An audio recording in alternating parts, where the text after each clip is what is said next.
అందరి ప్రజలందరికీ నా నమస్కారాలు. ఇక్కడ వచ్చిన అందరికీ నా వచ్చినందుకు మీకు మన వ్యూవర్స్ కార్మికులకు అందరికీ ఏమైనా మీకు అవసరం ఉంటే మా పుట్టా ఫౌండేషన్ ద్వారా మీరు మాట్లాడండి, మేము హెల్ప్ చేస్తామని చెప్తున్నాను. అంటే మీకు ఒకటే చెప్తున్నాను ఏంటంటే మీరు ధైర్యంగా ఉండండి. ఇప్పుడే ఒక మంత్రికి పోయించాను మొన్న రాత్రి ఏదో అప్పు బాధతోటి సూసైడ్ చేసుకున్నాడు చేనేత గారు. ఆయన 42 సంవత్సరాలు 30 పిల్లలు. అలా ఒక్కొక్క ఏమైంది వాళ్ళకి అప్పులు వదిలిపెట్టుకోగలరు, ఇంకా వాళ్ళకి అందరికీ అడుగుతారు. ఆ విధంగా మీరు అధైర్యపడకుండా మీరు ఫస్ట్ ఫేస్ చేయండి ప్రాబ్లం. ఏదైనా ప్రాబ్లం వస్తే మీరు ధైర్యంగా నిలబడితే మీకంతా సపోర్ట్ చేయడానికి మేము ఉన్నాము. మీరు ఆ విధంగా ఇది చేయగలిగితేనే మనము అందరితో వేరే క్యాస్ట్ వాళ్ళతో ఈక్వల్ ఉంటాం. మనమేమో పేదగా బీవత్ అంటే పేద కన్నోళ్ళ కింద లేకుంటే అధైర్యపడతాము అవన్నీ అక్కడ లేకుండా మీకందరికీ నేను ధైర్యంగా మీరు ధైర్యంగా ఉంటాను. మీ అందరి తరఫున మీకు అని చెప్తున్నాను.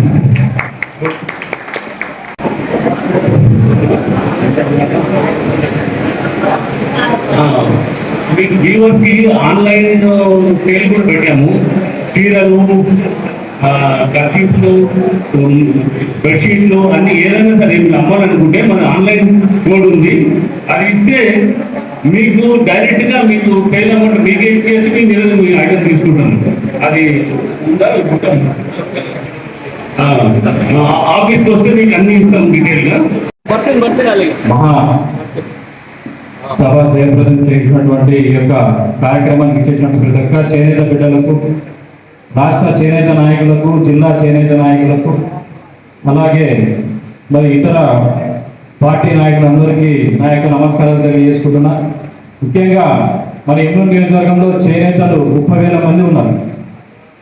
ఎమ్యూన్ పాపులేషన్ టౌన్లో 30,000 మంది చేనేతలే ఉన్నారు. కానీ చేనేత కష్టం వస్తే ఎవరూ రావడం లేదు.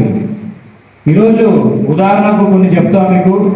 ఈరోజు కొంతమంది కబ్జాదారులు మన చేనేత స్థలాలను దోచుకుని దౌర్జన్యానికి దిగితే కూడా మనం పట్టించుకోలేని పరిస్థితిలో ఈరోజు చేనేతలు ఉన్నారంటే ఇది ఎంత దౌర్భాగ్య పరిస్థితుల్లో ఉన్నారో మీరే అర్థం చేసుకోవాల్సిన కోరుతున్నా. ఎందుకంటే ఉదాహరణ మిలిటరీ కాలనీలో 574/1 సర్వే నంబర్లో దాదాపు చేనేతలవే 50 ఫ్లాట్లు కబ్జా చేయడానికి ముందుకు వచ్చినటువంటి కబ్జాదారులు ఈరోజు ఎవరు ప్రశ్నించే వారే లేరు. ఈరోజు మంగళగిరి చెలో మంగళగిరి కాదు, చెలో కబ్జాగిరి అని ఎన్నోలో తిరగాలి మనం. మన చేనేతలు చిన్న చూపు చూస్తూ చేనేతలు ఏది చేత కాదని వారు ఏం చేసుకోలేరని చెప్పి ఒక దురాలోచనతో, దుష్ట ఆలోచనతో ఈరోజు కబ్జా చేస్తున్నారు. కానీ మేము అండగా ఉంటామని చెప్పి మరి శ్రీమతి పుట్టా రేణుక మేడం గారు ఆ చేనేత బిడ్డకు అడ్డగా నిలబడడం జరిగింది. అలాగే పుట్టా రేణుక సార్ గారు కూడా వెళ్ళి స్వయంగా పరీక్షించి వారి సమస్యలు మీడియా దృష్టికి తీసుకెళ్లి కబ్జాదారులకు వార్నింగ్ ఇచ్చినటువంటి వ్యక్తి ఎవరైనా ఉన్నారంటే పుట్టా రేణుక గారని మీకు తెలియజేస్తున్నారు. కాబట్టి మన చేనేతలు మనం అన్నదండగా ఉండాలి. మనం ఐక్యమత్యంగా ఉంటే మన జోలికి ఎవరు రారు. కాబట్టి అందరూ ఐక్యమత్యంగా ఉంటూ ఇలాంటి కబ్జాదారులను తరిమి కొట్టాలని మీ అందరికీ తెలియజేస్తున్నా. అలాగే రాష్ట్ర నాయకులు కూడా తెలియజేస్తున్నా. సార్ మీ వాళ్ళు ఈరోజు చాలా మంది బాధపడుతున్నారు. జిల్లా రాష్ట్ర నాయకులు అందరూ తెలియజేస్తున్నా. కానీ అన్నదండగా బుడ్డలింగ మేడం గారు, బుడ్డ నీలకంఠ సార్ గారు, మా చేనేత కౌన్సిలర్లు నీలకంఠరావు గారు, నాగేశప్ప గారు, ఎంకే శివకుమార్ గారు అందరూ అన్నదండకు పోయి వారిని ఈరోజు కాపాడడం జరిగింది. అరే మీరందరూ ఐక్యంగా ఉంటే ఇవన్నీ జరగవు కదా. దయచేసి నేను ఎందుకు పిలుపునిస్తున్నానంటే నా బాధ మీకు వెళ్ళచెప్తున్నా. మీలో మీరే ఐక్యత లేదు, మీలో మీకే సఖ్యత లేదు. మనం ముందుకు ఎలా పోగలుగుతాం? మనం అందరూ ఐక్యమత్యం ఉంటేనే కదా అవతల భయపడేది. మనం అందరూ విడిపోతే ఎవరు మనకు భయపడేది? ఇష్టం వచ్చినట్లు వేదికలపైకి చేనేతలు చిన్న చూపు చూస్తూ మాట్లాడుతున్నారు. మీరు గ్రహిస్తున్నారో లేదో, ఈరోజు ఒక బీసీ నాయకురాలకి అన్యాయం జరిగింది. మన జిల్లాలోనే బీసీ చేనేతలకు అన్యాయం జరిగింది. అరే 30,000 ఓట్లు ఉండే చేనేతలు ఎవరికి అవసరం లేదా? ఈ నాయకులకు భయం లేదా? చేనేతలు అంటే అంత చిన్న చూపా అని నా యొక్క ఆవేదనను నా వ్యక్తిగతంగా మీకు తెలియజేస్తున్నా. దయచేసి ఇలాంటివి పునరావృతం కాకుండా చూసుకోండి.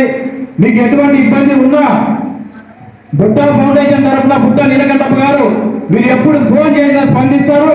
మీరు ఎప్పుడు వచ్చినా అందుబాటులో ఆఫీస్ కూడా ఉంది. మీరందరూ మీ నాయకులు పిలుచుకొని రావచ్చు. బుట్ట వెంకటరెడ్డి గారు కూడా మీకు అందుబాటులో కూడా దయచేసి వారిని ఆదరించండి, ఆశీర్వదించండి. రేపు పొద్దున ఇలాంటి వాళ్ళు మీరు గెలిపించుకుంటే మీ భవిష్యత్తు మారుతుందని ఈ సభాముఖంగా తెలియజేసుకుంటూ మీ అందరూ సెలవు తీసుకుంటారు. జై చేనేత, జై చేనేత. చేనేత కార్మిక సంఘాలు వచ్చేసిన పెద్దలకు, తర్వాత ఇక్కడ చేనేత కార్మికులకు వచ్చేసిన అందరికీ నమస్కారం. ముఖ్యంగా మనం మనిషికి కావాల్సింది ఫస్ట్ మనకు రోడ్డు, తర్వాత కవల, తర్వాత మకాన్. మనం ఈ చేనేత స్థాయిలో మనం రెండో మధ్యలో మేమంతా ఈరోజు మా కపడ అంటే బట్ట అంటే వస్త్రాలు తయారు చేసే దాంట్లో ఈరోజు మేము ఈ మా కార్మికులు తయారు చేసే ఈ కపడ అనేది మనం రెండో అవసరంగా మన తీసుకుంటున్నాం. ఇలాంటి వస్త్ర సంబంధించిన వృత్తికి మేము ఈరోజు ఎంతవరకు మన ప్రభుత్వాలు మనకు సహకరిస్తున్నాయి అంటే దాదాపుగా రైతులు కావలసిన వాళ్ళకి వాళ్ళు సబ్సిడీ ఇస్తున్నారు. ఏదన్నా మన కార్మిక సంఘాలకు ఏమన్నా ఇండస్ట్రీస్ తయారు చేయడంలో వాళ్ళకి సబ్సిడీ ఇస్తున్నారు. కానీ మన చేనేత వస్త్రాలకు ఏదో సబ్సిడీ ఇవ్వడానికి ఏ ప్రభుత్వం కూడా ముందుకు రాలేకపోతా ఉంది. సో ఇలాంటి మన కార్మికులకి మనకి సబ్సిడీ ఇవ్వకుండా రైతులకి, విత్తనాలకి, రసాయనాలకి వాళ్ళకి మనకి ప్రభుత్వం ప్రోత్సహిస్తుంది. కాబట్టి మన మన మన చేనేత వృత్తికి ఎలాంటి మనకు సబ్సిడీ దొరకడం కనుక ప్రభుత్వము ఒకసారి మనము ఆలోచిస్తే కదా ఎందుకు మనం ఇంత మన ఐక్యం అంతా కలిసి మనం పోరాడి మన పెద్ద స్థాయిలో ఈ ఉద్యమాన్ని తీసుకొచ్చి మనకు కూడా మనకు కావాలి, మన రా మెటీరియల్కు మాకు సబ్సిడీ కావాలి, మన వృత్తికి మనకు న్యాయం చేయాలి, మన వృత్తి పనిచేసే వాళ్లకు రిజర్వేషన్ కావాలి అని మేము పెద్ద ఎత్తున మేమంతా ఐక్యంగా ఉండి మనం ఈ యొక్క సంఘాన్ని బలపరుచుకొని పెద్ద ఎత్తున మనమంతా వెళ్ళి మన ప్రపంచం చేసి మనకొచ్చి మన డిమాండ్లను మనం సమకూర్చుకునే అవసరం ఇప్పుడు చాలా ఉంది. లేదంటే మనం చాలా వెళ్ళిపోయి రేపు ప్రతి ఒక్కరూ ఆర్థికంగా చాలా ఇబ్బంది పడే పరిస్థితి ఉంది. కనుక ఇలాంటివి ప్రతిదీ డిమాండ్ను మన రాజకీయం వరకు తీసుకెళ్ళి పెద్ద స్థాయిలో మన ప్రభుత్వానికి తెలిపి మనం ఆశయాలను మనం చేకూర్చుకొని మనం పోరాడి మనం తెచ్చుకునే అవకాశం ఉంది. కాబట్టి దయచేసి మీరందరూ మనం కూడా ఈరోజు మా తరఫున మన బుట్ట రేణుకమ్మ గారు, తర్వాత మన బుట్ట వెంకటప్ప గారు, మన బుట్ట ఫౌండేషన్ తరఫున ఎన్నో మేము చాలా వరకు మనం సర్వే చేసినాము. కార్మికులకు ఏదైనా చేయాలని వెంకటప్ప గారు కూడా చాలా ఆశిస్తున్నాడు. దానికి ఎంత పెద్ద ఎత్తైనా కూడా నేను వాళ్ళని సహకరించడానికి, కార్మికులకు కింద పడకుండా వాళ్ళని ఆదుకోవడానికి కొన్ని ప్రయత్నాలు చేస్తున్నారు. అవకాశం వస్తే వాళ్ళు ఏదైనా ఒక పరిశ్రమ పెట్టి మిమ్మల్ని అందరినీ వాళ్ళలో కలుపుకొని అభివృద్ధి పదంలో మిమ్మల్ని అంతా తీసుకురావాలని ఆశిస్తున్నారు. కనుక మేము ఈ యొక్క ఈరోజు చేసే ప్రపంచం పెద్ద ఎత్తున తీసుకెళ్ళి మన ప్రభుత్వానికి ముందు పెట్టి వాళ్ళతో పోరాడి మా డిమాండ్లను మేము తెచ్చుకోవాలి. అందరూ మనం కూడా ఒక స్థాయిలో డిమాండ్లను సక్సెస్ చేసుకోవాలని ఈ సభముఖంగా మీకు అందరికీ తెలియజేస్తూ ఈ అవకాశం ఇచ్చిన పెద్దలకు, మా యొక్క పనిచేసే ప్రతి ఒక్క అన్ని కులాల వారికి మాకు ఒక అవకాశం ఇచ్చినందుకు కృతజ్ఞతలు. ఎన్నెన్నో చేనేత కార్మికుల సమావేశానికి ఇచ్చేసినటువంటి రాష్ట్ర చేనేత నాయకులకు, అలాగే మన చేనేత councillor Shiva, Neelakantappa, vice chairman Nazeer సంఘ, అలాగే మన చేనేత సహకార సంఘాల నాయకులు అందరికీ ఈ మహాసభ సందర్భంగా మీకు అందరికీ ధన్యవాదాలు తెలుపుకుంటున్నాను. ముఖ్యంగా ఈ చేనేత అనేటువంటిది పూర్వం నుంచి ఇది మనకు ఒక నాగరికత నేర్పింది. అలాగే స్వతంత్ర ఉద్యమంలో స్వదేశీ ఉద్యమం అనేటువంటి ఒక ఉద్యమంలో మనకు స్వతంత్రం రావడానికి ఇది ఒక పెద్ద కారణమైంది. కాబట్టి ఈరోజు అంత ప్రాతిష్ఠత ఉన్నటువంటి చేనేత కళారంగం ఈరోజు ఎలా ఉందంటే చేనేత కళాకారుల యొక్క జీవన స్థితి చాలా అధోపాతాలకు వచ్చింది. ఇలాగే కొనసాగితే మేము చేనేత కార్మికులు అనేటువంటి వాళ్ళము మన వచ్చే తరం వారికి కనుమరుగైపోయే ప్రమాదం ఉంది.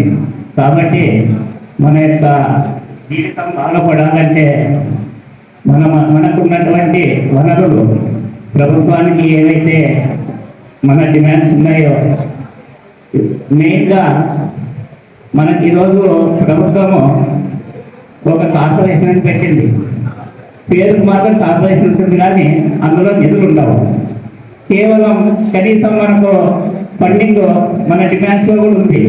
1,000 కోట్ల నిధులతో ఒక కార్పొరేషన్ చేస్తే మన కార్మికులకు ఏవైతే అవసరం ఉంటుందో పెట్టుబడి సాయం కిందకి వస్తుందన్నమాట.